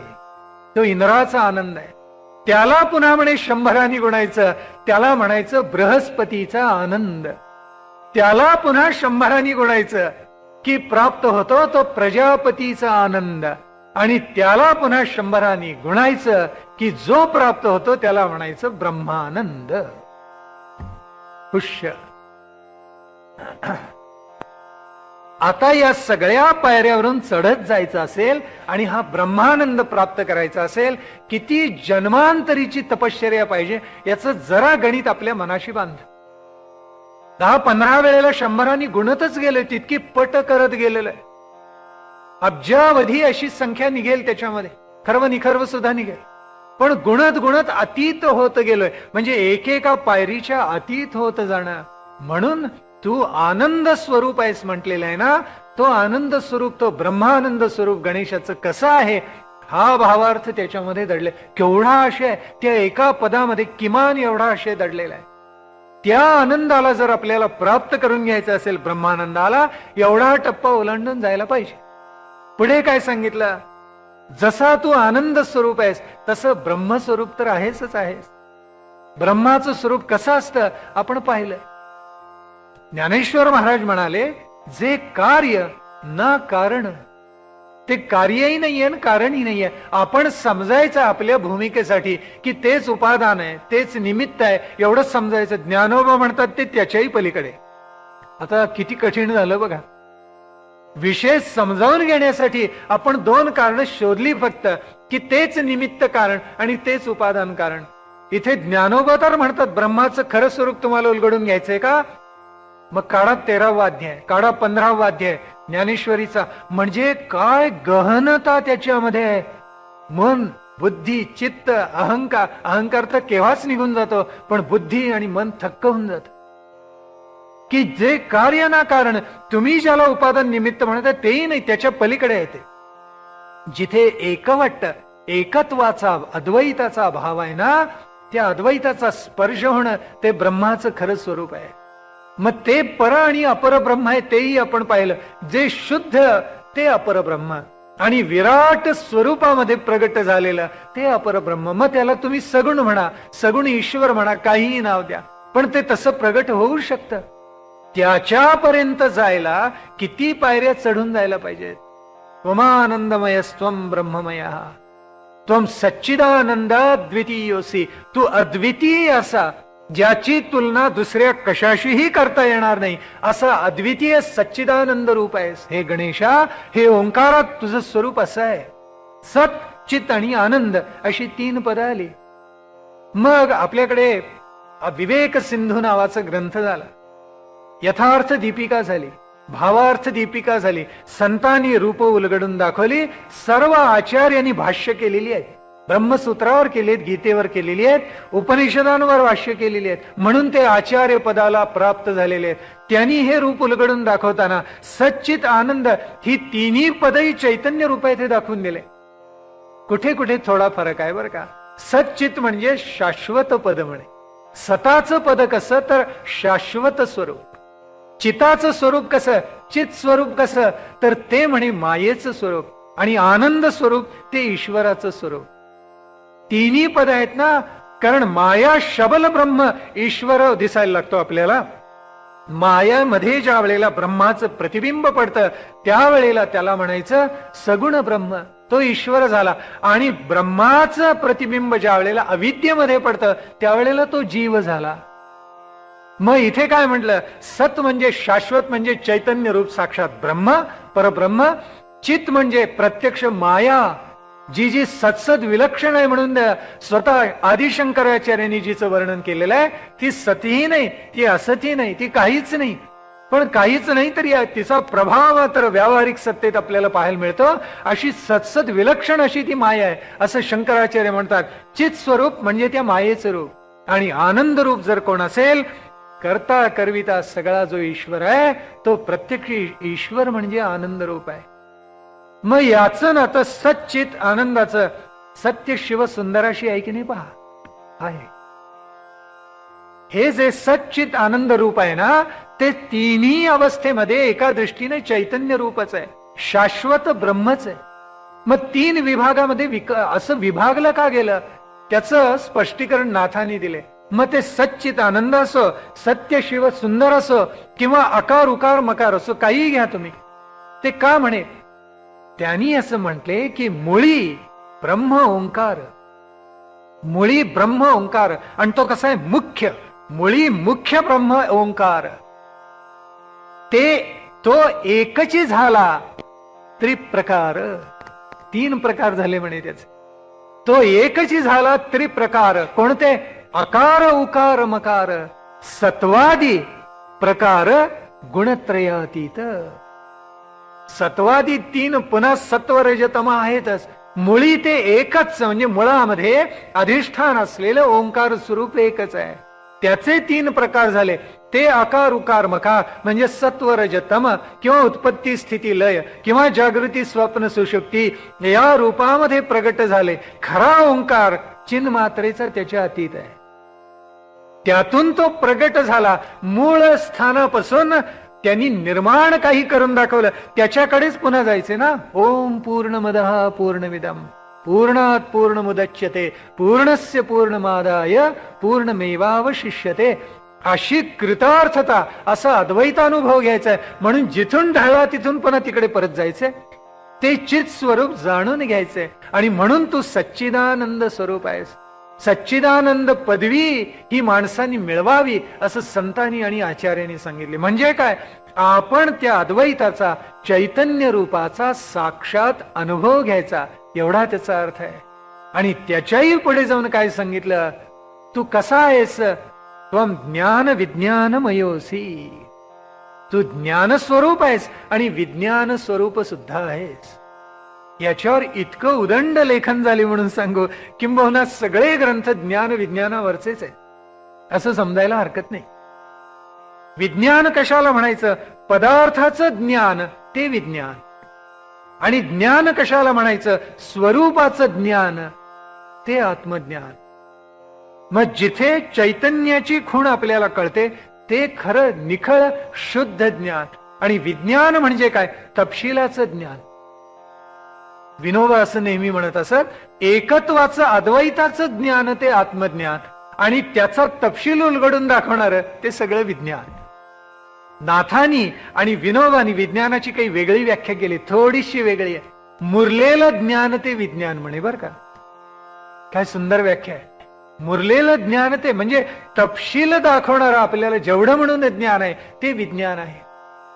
मग जिथे आत्मज्ञानाचं दर्शन आहे तो तू ओंकार स्वरूप गणेश आहेस. आणि जिथे तपशील उलगडून दाखवलेला आहे, म्हणजे अद्वैताचा आनंद आपल्याला मिळवता यावा, अद्वैताची प्रत्यक्षानुभूती यावी, म्हणून जेवढी सकल शास्त्र निर्माण झाली ती सगळी विज्ञान रूपी आहे.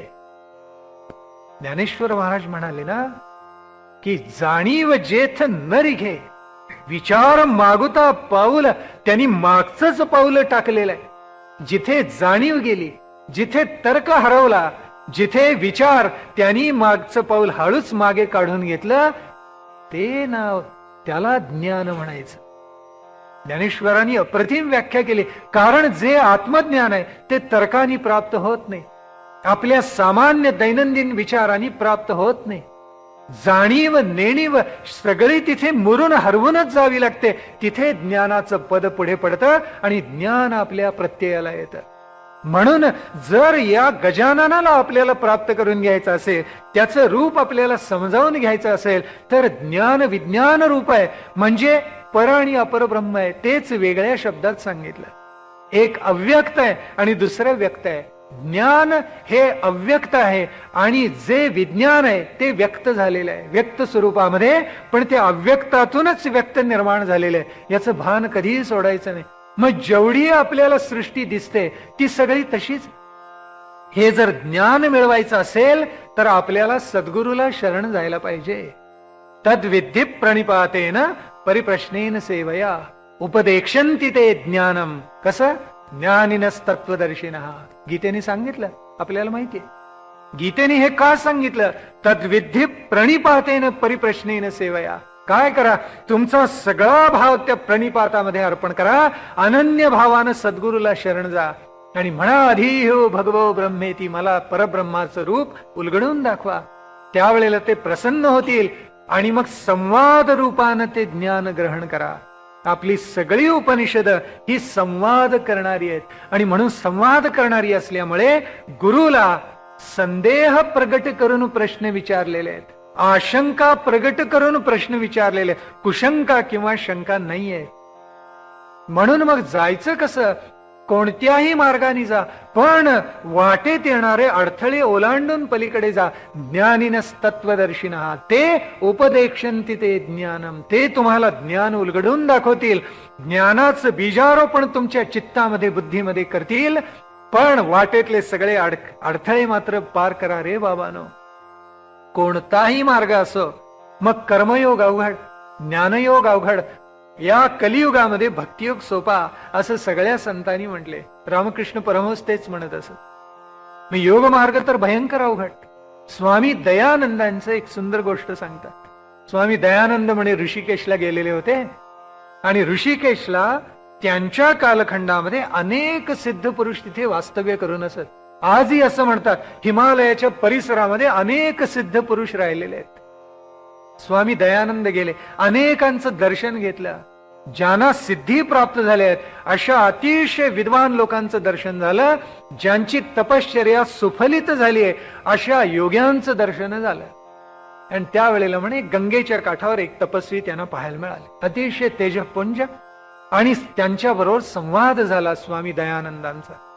तर दयानंद म्हणाले की काय काय आपण प्राप्त केलं. त्यावेळी ते हसायला लागले. ते म्हणाले, वेड्या, अरे अष्टांग योग मार्गाचा मी अभ्यास केलेले, काय मिळवलं नाही असं मला विचार. काय मिळवलं म्हणून काय विचारतोस. इतकं आत्मज्ञान मला प्राप्त झालं, इतक्या सिद्धी प्राप्त झाल्या. आत्मज्ञान झालं तर की नाही कोणास, सिद्धी मात्र त्या व्यक्तीला प्राप्त झालेल्या होत्या. आणि मग ते असं म्हणाले की सर्व सिद्धी मला आत्मसात आहे. हे गंगेचं पात्र समोर पाहतोयस ना, त्याच्यावरून मी रस्त्याप्रमाणे चालत जातो. हे गंगेचं पात्र अतीत होण्याचं सामर्थ्य मला प्राप्त झाले. अशी सिद्धी मी माझ्या तपश्चर्येनं प्राप्त करून घेतली. त्यावेळेला स्वामी दयानंद हसले, स्मित केलं आणि ते म्हणाले, आपण खरंच जाता का, पाण्यावरून चालत जाता का. त्यावेळी ते म्हणाले, तुला शंका वाटते का बेटा, मी चालून दाखवीन पाण्यावर. त्यावेळी ते म्हणाले, पलीकडे गेल्यावर अलीकडे आपण कसे येणार. त्यावेळी तो योगी मोठ्यांदा हसला. तो म्हणाले, वेड्या, जसा पाण्यावरून चालत जाणार तसा परत येणार. त्यावेळेला यांनी प्रश्न विचारला, ही सिद्धी प्राप्त व्हायला आपल्याला फार तपश्चर्या करावी लागली असेल. ते म्हणाले, हो. किती वर्ष गेली. 60 वर्ष मी घालवलेली आहे त्याच्यामध्ये. ही एक सिद्धी प्राप्त व्हायला माझ्या आयुष्याची 60 वर्ष गेलेली आहेत आणि तुला कल्पना येणार नाही इतक्या वर्षांचा मी आज आहे. अष्टसिद्धी प्राप्त करायची म्हणजे खेळ खंडोबा नव्हे, सोपं काम तर नव्हेच नव्हे. हे सगळं आत्मसात कित्येक वर्षाच्या उपासनेनंतर मला प्राप्त झालेलं आहे. आपल्या पातंजली योग दर्शनामध्ये असं म्हटलेलं आहे की ते अंतिम ज्ञान स्वरूप प्राप्त करण्यासाठी सिद्धींचा मोठा अडथळा पार करावा म्हणे. सिद्धीमध्ये येतात आणि खुणावतात आणि म्हणतात, अरे आम्ही आलो, घे आम्हाला स्वीकार. त्यावेळेला योग्यानी म्हणायचं असतं, नको, एकही सिद्धी मला नको, मला निर्विकल्प समाधीचा अनुभव घ्यायचा आहे, एकही सिद्धी मला नको. माणसं म्हणे त्याला बळी पडतात आणि बळी पडली की घोटाळे होतात. मग त्यावेळेला दयानंद म्हणाले, खरंच का आपण 60 वर्ष दिली. तो म्हणाले, वेड्या, एका सिद्धीसाठी मी 60 वर्ष दिले, अन्य सिद्धीसाठी किती वर्ष दिलेत सांगू का तुला. त्यावेळी ते म्हणाले, नको. दयानंद नको म्हणतायत. त्या योग्याला नवल वाटलं. तो म्हणाला, नको असं का म्हणता आपण. ते म्हणाले, अहो साधी गोष्ट आहे, आपण ज्याला 60 वर्ष घालवलेत, आयुष्यातला इतका कालखंड आपण दिलात, मला वाईट वाटलं. त्यामुळे तो योगी म्हणाला, का वाईट वाटलं. ते म्हणाले, अहो ही नदी तरुण जाण्यासाठी तुम्ही 60 वर्ष दिलीत, मला त्याच्यात कोणतीच अडचण वाटत नाही. ते म्हणाले, हे काय बोलतोयस तू भयंकर. त्यावेळी ते म्हणाले, साधी गोष्ट आहे, मला उत्तम पोहता येतं आणि फारच जर पूर असेल तर नावाड्याला बोलावीन, त्याला 4 पैसे देईन, नावेत बसेन, पलीकडे जाईन. आता दयानंदानी केलेला विचार अगदी भिन्न स्वरूपाचा होता. कारण त्यांना राग असा आला की यांनी सिद्धी प्राप्त केल्या, आत्मज्ञानापर्यंत हा गेला नाही. ज्ञानमय त्याचं अव्यक्त स्वरूप आपल्याला जर प्राप्त करून घ्यायचं असेल तर आपल्याला काय करावं लागतं, एक करावं लागतं, वाटेत येणारे सगळे अडथळे ओलांडून जावे लागतात, सिद्धीनं लाथाडावं लागतं. म्हणे सिद्धी प्राप्त होणं हे केवढं सौभाग्य आहे. अनिमा, महिमा, लघिमा, गिरिमा सर्व प्रकारच्या सिद्धी आहेत आणि या सगळ्या लाथाडायच्या म्हणायचं मला या नको होतं, मी या सगळ्यांच्या अतीत होणार. शास्त्रजात जे जाण ते आघवेची अप्रमाण असं आमच्या ज्ञानोबांनी म्हटलेलं आहे. कशासाठी म्हटलं, कारण त्याच्यामध्ये अद्वैताचं दर्शन नाही. वाटेल तेवढी शास्त्र शिका म्हणाले ज्ञानोबा, जोपर्यंत अद्वैताचं दर्शन होत नाही तोपर्यंत सगळी शास्त्र ही दुय्यम आहे. मग उपदेश अनेक आहेत पण शेवटी त्यांचाही उपयोग नाही असं समर्थ म्हणाले, कारण त्याच्यामध्ये आत्मसाक्षात्कार नाही. म्हणून त्या सगळ्यांना टाका. कास कशाची धरा की जिथे ज्ञान विज्ञानमय अव्यक्त रूप आपल्याला प्रत्यक्ष प्रत्ययाला येतं त्या आत्मज्ञानाची कास धरा. हे सर्व संतांनी आचार्यांनी इथे सुद्धा या स्तोत्रात सांगितलं. सांगण्याचा भावार्थ असा की शेवटी माणसाला वाटचाल कोणीकडे करायची, त्या दिशेकडे करायची. म्हणून त्वं ज्ञानमय विज्ञानमय असे. ज्ञानमय तर तू आहेस, विज्ञानमय सुद्धा आहेस. आपल्याला ती जाणीव मात्र व्हायला पाहिजे चित्ताला बुद्धीला की हे ज्ञान स्वरूप आपल्याला उलगडून घ्यायचे. ते ज्ञान स्वरूप आपल्याला सर्व अडथळे पार करून समजावून घ्यायचे. म्हणून समर्थाना म्हणे सुद्धा अशा सिद्धी अडव्या आलेल्या होत्या आणि समर्थानी झाडूनी जसा केर बाजूला सारते ना गृहिणी, तशा त्या सिद्धी म्हणे झाडून टाकल्या. ज्या वेळेला नंदिनी आणि गोदावरीच्या संगमावर त्यांचं परश्चरण चाललेलं होतं, सगळ्या सिद्धी प्राप्त झाल्या आणि समर्थांच्या समोर प्रगट झाल्या आणि म्हणतायत समर्थ आमचा स्वीकार करा. नाही, ईशिता वशिता सगळ्यांना लाथाडून टाकलेलं आहे. केर जसा बाजूला टाकावा तसं मला रघुरायाचं दर्शन हवे. मला चत्वार देवांच्या अतिथून त्या परब्रह्माचं स्वरूप उलगडून घ्यायचंय आणि म्हणून या सिद्धी मला नकोत असं समर्थ रामदास म्हणाले. ज्ञान ज्या वेळेला प्राप्त होतं त्यावेळेला भ्रांती दर्शन, काल मी उल्लेख केला नाही पण आज करतो त्याचा.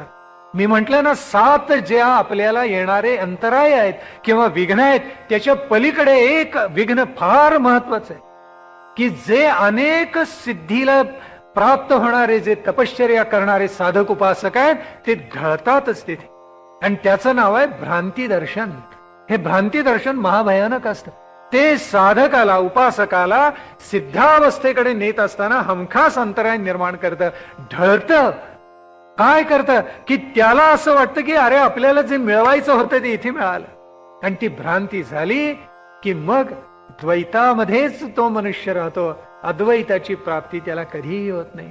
म्हणून जरी विज्ञानमय हा ओंकार गणेश असला तरी त्या विज्ञानाकडून अंती कुणाकडे जायचे, ज्ञानाकडे जायचे. आणि एका अर्थी विज्ञान हे मुरलेलं ज्ञान आहे असं ध्यानामध्ये घ्यायचं आणि शुद्ध ज्ञानाची उपासना मांडायची.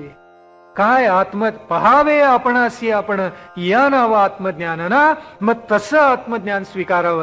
ते जे आत्मज्ञान आहे तो जो गोमटा लाभ आहे त्याला ओंकार म्हणायचं, त्याला म्हणायचं तू गणेश आहेस. इथे अद्वैत प्रस्थापित झालं. म्हणून म्हटलं ज्ञानमय विज्ञानमय स्वरूप तर तो आहे. मग याच्याही पुढे जाऊन ज्या वेळेला भक्त एखादी उपासना मांडतो त्यावेळेला तो काय म्हणतोय पहा. तो असं सांगतोय आपल्याला की तू वाङ्मय रूप, त्वं वाङ्मयस्त्वं चिन्मयः, त्वमानंदमयस्त्वं ब्रह्ममयः, त्वं सच्चिदानंदाद्वितीयोऽसि, त्वं प्रत्यक्षं ब्रह्मासि. तू साक्षात ब्रह्म आहेस. तू आत्मा तर आहेसच पण तू साक्षात ब्रह्मस्वरूप सुद्धा आहेस. हे कशासाठी सांगितलं की आत्मा परमात्मा यांचं अद्वैत इथेच ब्रह्माचं दर्शन आहे. इथेच अद्वैतातून आत्मसाक्षात्कार आहे. इथेच अद्वैतातून आत्मानुभूती आहे. इथेच अद्वैतातून आत्मप्रचिती आहे. आणि म्हणून सर्वं जगदिदं त्वत्तो जायते, सर्वं जगदिदं त्वत्तस्तिष्ठति, सर्वं जगदिदं त्वयि लयमेष्यति. हे कशासाठी सांगितलं? कारण उत्पत्ती स्थिती या सगळ्याचा करता धरता हरता कोण असेल तर हे गजानना तूच आहेस. आणि मग पुढे सांगितलं की पंचमहाभूतांचं जे स्वरूप आहे ना ते तुझंच आहे गजानना. त्याच्यात वेगळेपण काही नाहीये. तुझ्यापासूनच अव्यक्तातून ते व्यक्त प्रगट झालेलं आहे. त्याचं कारण असं आहे की अष्टधा प्रकृती म्हणून गीतेने ज्याचं वर्णन केलेलं आहे ना त्याच्यामध्ये पंचमहाभूत आलेली आहेत. भूमिरापो नलो वायू खम मनो बुद्धिरेवच अहंकार इति मे भिन्ना प्रकृतिरष्टधा. 7व्या अध्यायामधला 4था श्लोक आहे. का सांगितलं अष्टधा प्रकृती? हे का सांगितलं? पंचमहाभूतांच्या जोडीला मनही आलं, अहंकारही आला आणि बुद्धीही आली. अशी मिळून जी अष्टधा प्रकृती होते ते सगळे ईश्वराचं रूप आहे. व्यक्त अव्यक्त, अव्यक्तातून व्यक्त झालेलं ते व्यक्त रूप आहे. आणि पंचमहाभूत जी आहेत ना त्याच्यामध्ये म्हणे काय दर्शन आहे? प्रचंड दर्शन आहे. सांगू का आपल्याला? पंचमहाभूत म्हणजे पृथ्वी, आप, तेज, वायू, आकाश, जेवढी शास्त्र आज निर्माण झालेली आहेत मग ते विद्युत तत्व असो, पदार्थ विज्ञान असो, रसायनशास्त्र असो, या सगळ्याचा पाया पंचमहाभूतांमध्ये आहे. ध्यानात घ्या. म्हणून जिथे ज्ञान विज्ञानमय त्या गणेशाला आपण साध घातली, त्याचा अर्थ असा की या भूतलावर जेवढी शास्त्र आहेत ती तुझ्या महोदरामध्ये, लंबोदरामध्ये विद्यमान आहेत. कारण ती तुझ्यापासूनच निर्माण झालेली आहे. सर्व शास्त्र, पदार्थ विज्ञान घ्या, रसायनशास्त्र घ्या, अगदी धातुशास्त्रापर्यंत घ्या, कारण या सगळ्यामध्ये पंचमहाभूतांचं दर्शन आहे, अंशतः आहे आणि प्रगट रूपाने झालेलं आहे. आणि म्हणून आपल्याला ऋषी असं सांगतात की अरे, या अव्यक्तातून हे व्यक्त निर्माण झाले. ही जी पंचमहाभूत आहेत ही सगळी तन्मात्रांनी आपल्याशी नातं प्रस्थापित करत असतात. ती कशी करत असतात? पंचमहाभूतांशी आपला संबंध कोणता? ही पंचमहाभूत ओंकारातून का निर्माण झाली, कशासाठी निर्माण झाली, आणि त्याचं सत्स्वरूप काय आहे, त्याचं सूक्ष्म रूप कोणतं आहे, त्याचं स्थूल रूप कोणतं आहे, आणि कशासाठी तुझ्यापासूनच उत्पत्ती स्थिती लय आहे, हे ऋषींनी म्हटलेलं आहे. याचा भाव अत्यंत विशाल आहे. तो उद्याच्या प्रवचनामध्ये आपण जाणून घ्यायचा. आज अध्यात्म प्रतिपादक त्याचं स्वरूप आपण पाहिलं, अध्यात्म प्रकाशक स्वरूप उद्या जाणून घ्यायचं. आणि थोडी उद्या मात्र अगदी 100 मीटर रेस नाही. उद्या 1000 म्हणा, 1500 किलोमीटर धावावं लागणार आहे. तेव्हा तशी मनाची तयारी मात्र करून या म्हणजे झालं. थोडंच उद्या आपल्याला कदाचित 5000 मीटर सुद्धा धावावं लागणार आहे. पुढचे काही खंड आपल्याला आत्मसात करावे लागणार आहेत. आणि 10व्या खंडापर्यंत जाण्यासाठी आपल्याला केवळ परवाचा मग दिवस उरणार आहे. त्याच्या पलीकडे फलस्वरूप सगळं जे आहे ते शेवटच्या दिवशी म्हणजे 16 तारखेला आपल्याला उलगडावं लागणार आहे. म्हणून तो एक दिवस आपल्याला फलस्वरूपाचा राखून ठेवावा लागणार. उरलेले सगळे जे खंड आहेत ते उद्या काही आणि परवा काही असे सगळे संपून आपल्याला थांबावं लागणार आहे. 10व्या खंडापर्यंत येऊन तेवढं करूया. तसं सगळं संपवण्याचं सामर्थ्य त्या गजाननाने, त्या ओंकाराने तुम्हा आम्हा दोघांनाही द्यावं अशी विनम्र प्रार्थना भक्तिभावानी, अनन्य भावानी चरणाशी त्याच्या करतो. ही प्रार्थना भक्तियुक्त. आणि आज इथेच विरमतो. मंगलमूर्ती मोरया परमेश.